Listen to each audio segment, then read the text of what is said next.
So I want to show you guys a neat way to lay out balusters without doing a whole lot of math. So I know that my spacing is 4.5. So I come here 4.5 minus half the thickness of the baluster against the face of this post. That may change depending on what detail you have. So I make that mark here.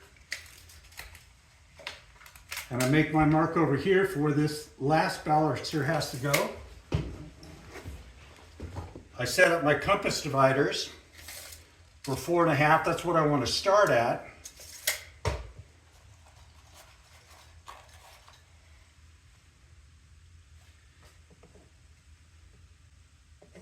Making marks where each baluster is going to go.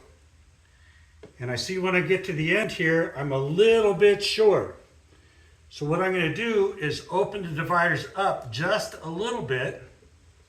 In some cases, you may have to close them down if you're too far. Start back from this one, where the then one against the wall.